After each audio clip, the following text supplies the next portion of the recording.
What is going on, people, and welcome back to the channel. In this video I've got quite a special video because I'm using a product what I've been interested in for quite a while, but I've never really had the money to buy it.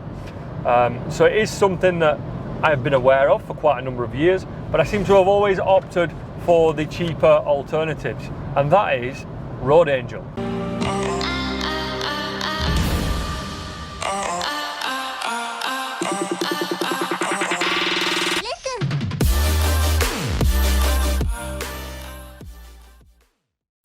Now, if you click this video, you probably know what Road Angel is, but for the people on the channel that maybe don't know what Road Angel is and you click this video because I've made it, then thanks for coming. I'm going to explain to you what Road Angel is right now. So Road Angel is in essence a road safety device. Now, a lot of people have dubbed the Road Angel as a speed camera detector or a tool to assist you speeding. Now, although Road Angel do target that kind of market as well, I think primarily it is a road safety device. And what it is it's a little box that sits on your dashboard. It's got a small display. It's got two buttons, one for sound, one to turn it on and off. You can use these buttons in various ways to configure it.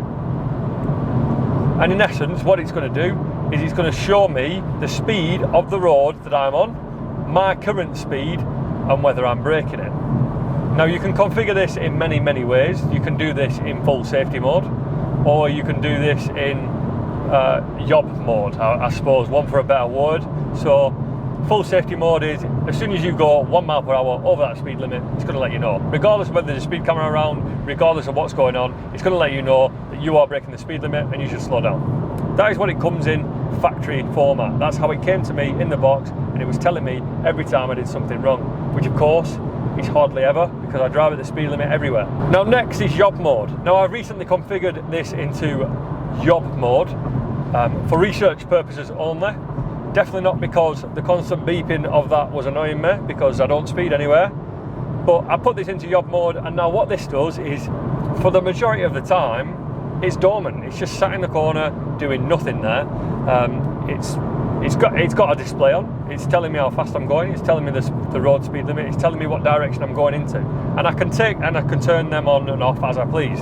But if I were to go now through a speed camera zone, going faster, it would let me know. Now, it would let me know that there's a speed camera coming up, and then it would also let me know the distance to the speed camera. So I've set mine to 400 yards because for research purposes, someone might be going very quick, and it might take them 400 yards to slow down so they don't get caught with a speed camera. Now, I've just edged over 70 there just to prove a point that it goes red still while I break the speed limit. But because I've not calibrated that, I didn't actually break the speed limit there, because I've offset it to say that I'm going over the speed limit so that I can safely record this without the YouTube police clamping down on me. So now this is going to lie dormant until I put myself in a situation where I might potentially gain points or get caught speeding or caught breaking the law, whether that be driving through a bus lane or going 40 mile an hour through a 30 mile per hour zone.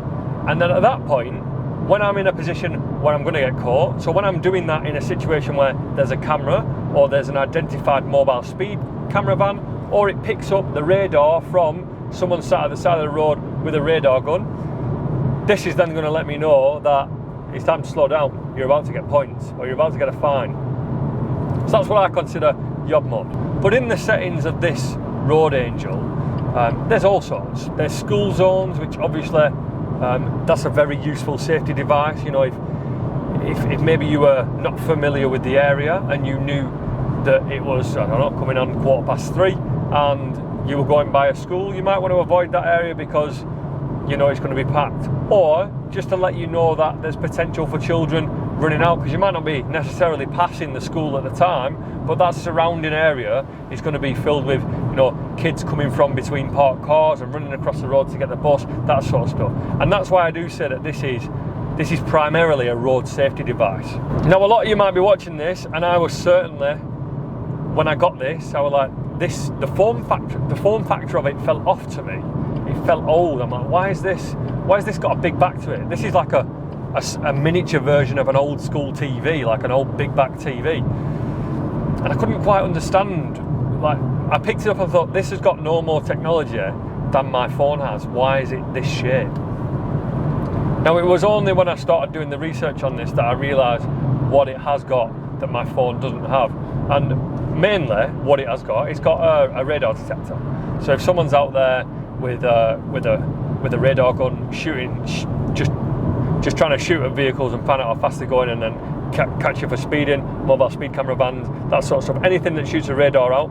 And if you want to know about different types of speed cameras and how they detect you from speeding, I've obviously got loads of videos on that. I've done 2 videos on speed cameras now, and I massively recommend you going to watch them, regardless if you're a speeder and you just don't want to get caught, or if you just want to understand how things work. Because if you're like me, you're quite inquisitive and you don't like the idea of a box being on the side of the road that does a job that you don't know how it does that job.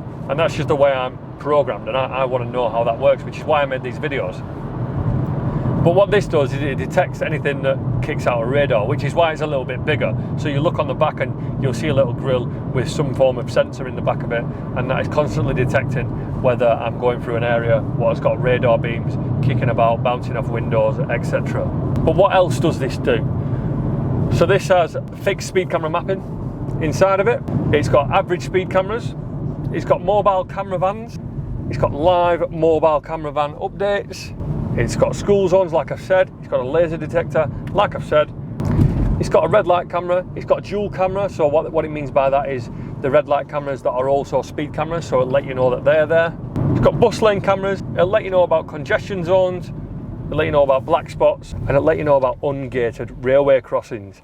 Now, you might be just sat there thinking, well, this is quite a lot of money for something that just has a radar detector on. Why shouldn't I just use my phone and then buy a cheaper radar detector? Now, first of all, I think this is much better quality of a radar detector than the cheaper ones you would get on the market anyway. So that's, you can argue that if you want, but for me, it is. I've seen cheaper products manufactured and the manufacturing processes, and yeah, they are just different. That's why you get such a varied prices on so many different things. But the one thing that this has got, they've got direct connection to Highway England, so they're getting all this live data of where speed camera vans are, where speed cameras are armed, and they've got a direct link to that. Now, that does come with a con. It's not all pros. The con of that is you buy this unit for £200 and then you pay X amount of money a year, depending on if they've got a deal on, but I think it's £120 to £140 a year for basically a SIM card contract. You're paying for data, so it can transmit this data to and from their servers to let you know exactly what's going on. So it's basically like a phone. So it's going to get live updates on there, and to get live updates, you just simply need a SIM card. That's just the way of the life at the moment. You get GPS for free, but you have to pay for that live 4G, 3G data to be able to update this. So that is a massive con for some people. And before I did this video, I did want to go and look at the reviews and see what other people are thinking about it as well, because I've been using this for 2 weeks now, and I'm quite happy with it. And don't get me wrong, it was doing my head in before I configured it, but now it's been configured. I mean, it is a tool that I wouldn't want to be without now. It is very nice, and certainly where I found that I've been using back roads that aren't always well lit or have good signage or anything like that, and the experienced drivers amongst you, and I should be the same, you should be able to tell the speed limit of any road anytime just by having a look if it's got traffic lights, etc. There is a way that you can tell the speed limit of any road even if it's not got signs, but this just lets you know straight away. It's nice. Now, there are other alternatives to this, but this seems to be the best seller. Now, what I am going to do in a later video is I'm going to directly compare this to Waze, because the beauty of my BMW X6 is I've just fitted an Android head unit. What again, I need to do some testing videos on that, but I've got Waze on that, so I can install Waze onto my Android head unit, or other applications. If you know another application that would like comparing to the Road Angel, I can install that on that, and I can physically have them both sat next to each other, seeing which one detects the camera first, which one detects the speed limit first, which one is faster, which one is more accurate. The plus of something like Waze is that you already have a SIM card built in. The plus of something like Road Angel is that you've got a radar detector. Now I think Road Angel are maybe missing a trick, and maybe they should start and do an application for people that don't want the radar detector. So yeah, there are plenty of other videos to come with this, but I just wanted to do a video to let you know basically what is Road Angel and how can it benefit you, and is it for you? Because you might not have even thought you needed a speed detector or a road safety device, but after watching this you might think, you know what, that's a good idea. And I for sure, I'm happy I've got it. I'm certainly going to be using this. It's not something that I'm going to be, once this video is done, I'm going to take off and put it somewhere else. I'm definitely going to be using it and utilising this for as long as I can. One thing I will say is when I set this up, because I weren't familiar with the radar detector at the back, I set it up in the corner. I like my things out of the way. I don't want to, I want them tucked in the corner, and I only want to see it when it goes red or when I'm doing something wrong. I don't want it to be in my view at all times. So I put this right at the far right corner of this vehicle, and it is just temporary. I've not hardwired it, I've just put it straight to the cigarette lighter. And then afterwards I've realised that the rear of the box needs to be pointed forward to pick up the radar. So now if it was in the middle, that would have been fine, because the screen could have been pointing towards me and then the back pointed towards the way. But because I put it right over on the right hand side, when the screen's pointing to me, the back of it's pointing basically towards the pillar, which it's not picking up any radars at all pointing at the pillar. So that is the one gripe I have got. It would have been nice to see that radar remoted out. I don't know whether that can be done. Maybe a wireless radar detector that maybe goes on the front of your vehicle, and then you can put this screen anywhere, and that would smoothen the form factor of this. There's no reason why this couldn't be as thin as a phone and have a touchscreen display. But that's just something from me. I mean, I'm by no means in a position to be giving design advice to a company like Road Angel, but from my point of view, the form factor of it does just feel a little bit dated. But the functionality of it is fantastic. But I'm going to be using this for many, many more weeks to come, and I'm going to be comparing it with other applications and potentially other radar detectors. So if you're not already subscribed to the channel, then do that. If you've got any questions about it, then let me know, and I can incorporate them into the next video, because I can see maybe 3 or 4 videos coming out on this, so I can always incorporate any questions that you ask into the next video, so that I can answer specific questions to you, because you can guarantee that if you've got the question, someone else probably has. So it would be good to get those questions in there. But that's me for now, and I'll catch you guys in the next video.